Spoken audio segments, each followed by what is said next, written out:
바람을 잃고 마음을 쏘아라.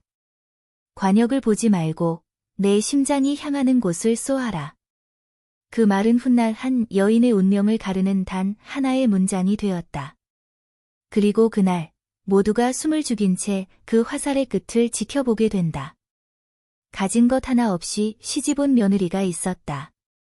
항상 고개를 숙이고 말 한마디 크게 하지 않던 여인. 그런데 어느 날 그 여인이 처음으로 화를 냈다. 아니, 더 정확히 말하면 그녀 안에 숨겨져 있던 무언가가 마침내 깨어나기 시작했다. 과연 그 조용한 며느리의 손끝에는 무엇이 숨겨져 있었을까? 먼 옛날 가뭄이 들었던 늦봄의 조선. 비 한 방울 내리지 않는 땅처럼 사람들의 마음도 메말라 있던 시절이었다. 한양 북쪽 이름난 양반가. 겉으로 보기엔 여전히 번듯한 기와집이었지만 그 집 안에서는 요즘 들어 웃음소리가 완전히 사라졌다. 이유는 단 하나. 아무도 모르게, 그러나 확실하게 집안이 무너지고 있었기 때문이다. 빚은 조용히, 그러나 집요하게 불어나고 있었다. 겉은 멀쩡했지만 속은 이미 썩어 들어간 나무처럼. 그리고 그 집에 며느리 하나가 있었다. 이름은 서화. 몰락한 무관 집안의 딸. 가진 것 없는 여인. 그저 조용히 살아갈 운명처럼 보이던 존재. 하지만 아무도 몰랐다. 그녀가 늘 끼고 다니는 옷가락지 아래 절대 평범할 수 없는 흔적이 숨어 있다는 사실을. 굳은 살. 화를 수천 번, 수만 번 당긴 사람만이 가질 수 있는 증거. 서화는 매일 아침 그 가락지를 끼며 중얼거렸다. 언젠가는 쓰일 날이 오겠지. 그 눈빛은 꺼지지 않는 불씨처럼 조용히 타오르고 있었다. 그 무렵 집 밖에서는 또 다른 위협이 다가오고 있었다. 북촌 최고의 부자, 최대감. 이미 모든 것을 가진 자였지만 그의 눈은 늘 굶주린 짐승 같았다. 그리고 그 눈이 이제 이 집을 향하고 있었다. 며칠 뒤 초대장이 도착했다. 단순한 잔치 초대장. 하지만 서화는 한눈에 알았다. 그 안에 독이 들어있다는 것을. 그리고 그 예감은 틀리지 않았다. 잔치 자리에서 최대감은 공개적으로 이 집안을 모욕했다. 그리고 제안했다. 활쏘기 내기. 가문과 재산, 모든 것을 건 승부. 이 대감은 그 자리에서 받아들였다.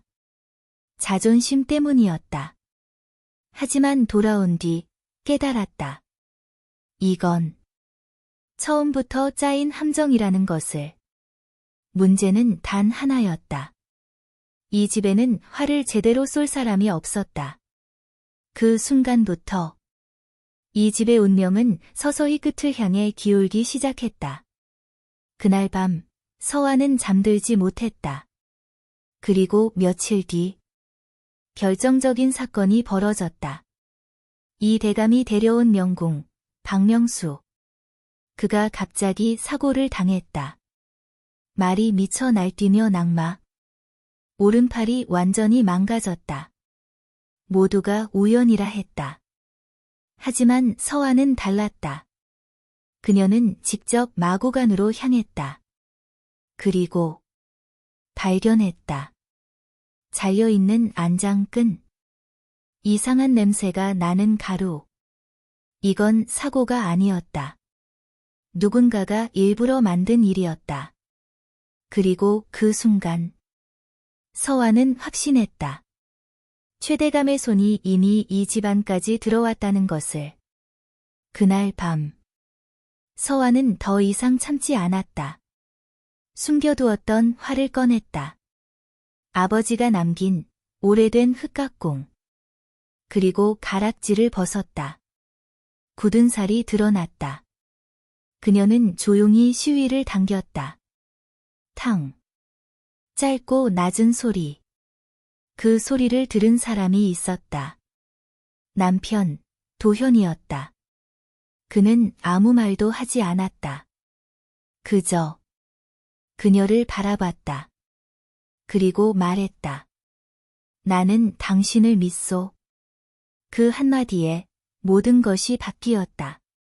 하지만 상황은 더 악화되었다. 내기의 규칙이 바뀌었다. 반드시 양반 남자만 참가할 수 있다는 조건. 결국 선택지는 하나였다. 병약한 도현. 그는 활조차 제대로 들 수 없었다. 그날 밤 서화는 결심했다. 제가 나가겠습니다. 모든 것이 걸린 도박이었다. 그리고 도현은 고개를 끄덕였다. 내 목숨을 당신의 화살에 맡기겠소. 드디어 결전의 날. 모래바람이 부는 강가. 수많은 사람들이 지켜보는 가운데 서화는 얼굴을 가린 채 경기장에 들어섰다. 상대는 완벽했다. 모든 화살이 정확히 관역을 꿰뚫었다. 그리고 마침내 서화의 차례. 그 순간 이상한 일이 벌어졌다. 손끝이 굳기 시작했다. 감각이 사라졌다. 독이었다. 화살에 발린 독. 손이 말을 듣지 않았다. 시야가 흐려졌다. 사람들이 웅성거렸다. 그리고 최대감이 움직이기 시작했다. 정체를 드러내게 하려는 순간 누군가 뛰어들었다. 도현이었다. 그는 관역 옆에 섰다. 만약 화살이 빗나가면 그 자리에서 죽을 위치였다.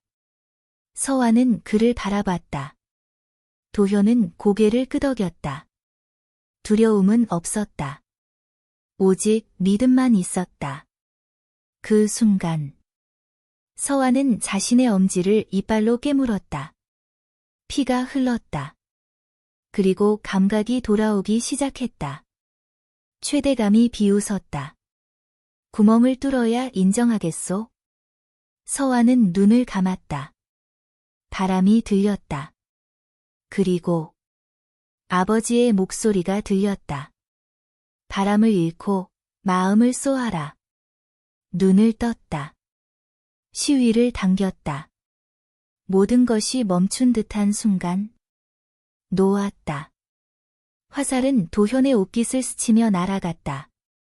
그리고 관역을 완벽하게 꿰뚫었다. 정확히 구멍을 통과하며 순간 세상이 조용해졌다. 그리고 바람이 불었다. 서화의 가시 날아갔다. 머리카락이 흩날렸다. 그녀의 정체가 드러났다. 며느리, 서화. 그날 세상이 처음으로 그녀를 보았다. 하지만 이야기는 거기서 끝나지 않았다. 그 순간 관군이 들이닥쳤다. 도현이 건넨 증거로 최대감의 모든 죄가 드러났다. 그는 도망치지 못했다. 그리고 모든 것이 끝났다. 무너질 뻔했던 집안은 살아났고 묻혀있던 진실은 드러났으며 서화는 더 이상 숨지 않게 되었다. 이 대감은 그녀에게 말했다. 내가 틀렸구나. 그 한마디였다. 하지만 그 말 하나로 모든 세월이 보상받은 듯 했다. 시간이 흐르고 따뜻한 봄날. 서화는 아들에게 활을 가르치고 있었다. 관역을 보지 마라. 바람을 느껴라. 아이는 서툴게 시위를 당겼다. 화살은 빗나갔다. 하지만 모두가 웃었다. 이제 그녀는 더 이상 숨지 않는다. 그녀의 활은 당당하게 햇빛 아래 걸려 있었다. 그리고 어쩌면 그날 당신도 숨을 멈추고 있었을지도 모른다. 그 화살이 날아가던 순간 만약 당신이 그 자리에 있었다면 굳어가는 손으로 과연 그 시위를 놓을 수 있었을까?